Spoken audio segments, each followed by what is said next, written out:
اب ایک پیشگوئی ہے بنی اسرائیل سے متعلق، وَقُلْنَا مِن بَعْدِهِ لِبَنِي إِسْرَائِيلَ اسْكُنُوا الْأَرْضَ فَإِذَا جَاءَ وَعْدُ الْآخِرَةِ جِئْنَا بِكُمْ لَفِيفًا، کہ جب آخرت کا وعدہ آئے گا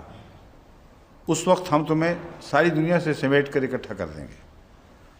اب یہ جو دور ہے یہ آخرین کا دور، اور قرآن کریم کی صورت جو آخرین کی ہے وہ اس دور کی طرف اشارہ کرتی ہے، مگر آخرہ لفظ جو ہے اس کا مطلب آخر نہیں ہے، بلکہ ایک فرق ہے، اس کو پیش نظر رکھنا چاہیے۔ دور آخرین سے مراد ہے وہ دوسرا دور، اور آخرت کہتے ہیں بعد میں آنے والا۔ تو بعد کے آنے والے زمانے میں جو عجیب باتیں رونما ہونے والی ہیں ان کی پیشگوئیاں کچھ سائنسی ہیں، کچھ مذہبی نوعیت کی ہیں، کچھ سیاسی نوعیت کی ہیں، سب قرآن کریم میں موجود ہیں۔ یہ جو پیشگوئی ہے یہ مذہبی نوعیت کی ایک پیشگوئی ہے، جس میں یہود کے متعلق فرمایا گیا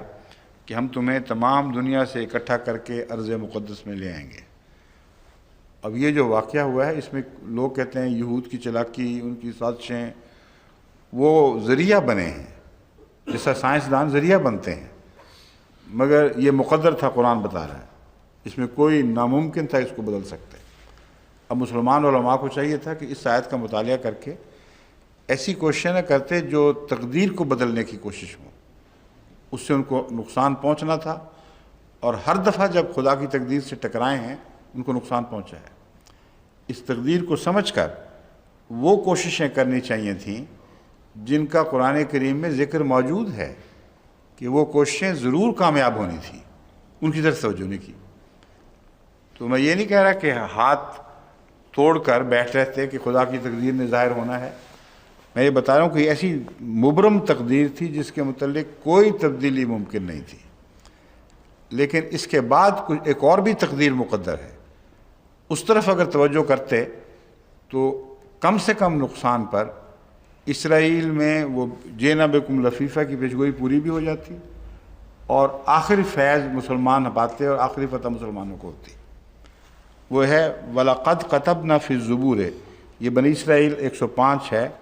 دوسری آیت ہے الانبیاء 106 107 آیات ہیں دو۔ وَلَقَدْ كَتَبْنَا فِي الزُّبُورِ مِن بَعْدِ الذِّكْرِ أَنَّ الْأَرْضَ يَرِثُهَا عِبَادِيَ الصَّالِحُونَ إِنَّ فِي هَذَا لَبَلَاغًا لِقَوْمٍ عَابِدِينَ۔ کتنا کھول کر خدا تعالیٰ نے یہ پیغام سمجھایا تھا کہ اب اگر تم اس زمین پر قبضہ کرنا چاہتے ہو تو عباد الصالحین بننا پڑے گا، خدا کے پاک نیک بندے بنو گے تو یہ زمین ملے گی، ورنہ نہیں ملے گی، جو مرضی زور لگا لو۔ ان فی ھذا لبلاغا لقوم عابدین، اس میں ایک بہت بڑا پیغام ہے۔ وہ خدا کے بندے جو محمد رسول اللہ کی امت میں ہیں، عابدین کہلاتے ہیں، ان کے لیے اس میں ایک بہت بڑا پیغام ہے، ایک عظیم پیغام ہے، بلاغن۔ اس کو سمجھیں گے تو فائدہ اٹھائیں گے، نہیں سمجھیں گے تو ٹکرے مارتے رہیں گے، ان کا کچھ بھی نہیں بنے گا۔ اب تک تو نہ سمجھنے والا دور چل رہا ہے، بس یہ درس سن رہے ہیں، عرب بھی تمام دنیا میں لوگ سن رہے ہیں، ان کو میں سمجھاتا ہوں کہ اس پیغام کو سمجھیں، یہ بلاغن ہے، بہت بڑا عظیم الشان پیغام ہے۔ اس کے تابع اپنی روزمرہ کی زندگی کو صالح بنائیں،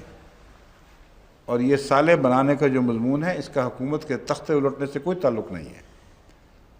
حکومت کے اسلام کے نام پر تختے الٹنے کی کوششیں جو ہیں یہ اسلام کو یا اسلامی دنیا کو مزید کمزور کریں گی۔ کبھی بھی اس کا فائدہ نہ ماضی میں ہوا ہے نہ آئندہ ہوگا۔ اس لیے یہ ظلم نہ کریں اپنی جان پر،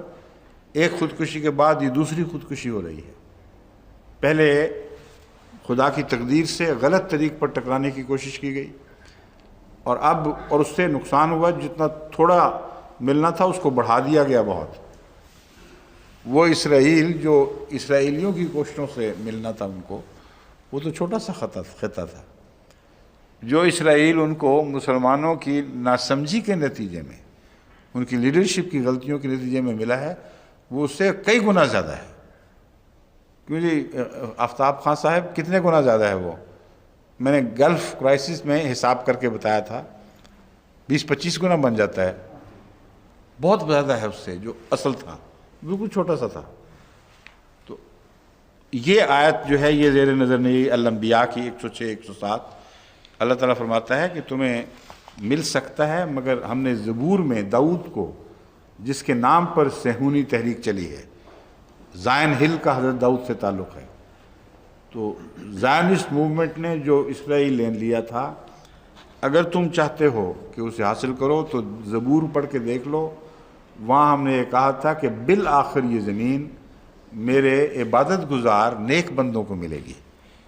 عبادی الصالحون، اور اس پیغام کو بھول گئے، حالانکہ تنبیہ بھی تھی ان فی ھذا لبلاغا لقوم عابدین۔ تو قرآن کریم ہر موضوع پر پیشگوئیاں ایسی واضح فرماتا ہے جو کھیل تماشے نہیں ہیں، جو جادوگری سے کوئی تعلق نہیں رکھتی، لیکن ایسا جادو ہے جیسا دنیا میں کبھی دکھایا نہیں گیا، یعنی وہ کھل کے پورے افق کو گھیر لیتا ہے، اور اس میں ذہنی تاثرات وغیرہ کی کوئی بحث نہیں رہتی۔ جیسا سورج چڑھتا ہے اس طرح قرآن کریم کی پیشگوئیاں جب سچی نکلتی ہیں، ثابت ہوتی ہیں، تو اس سورج کی طرح چڑھ جاتی ہیں۔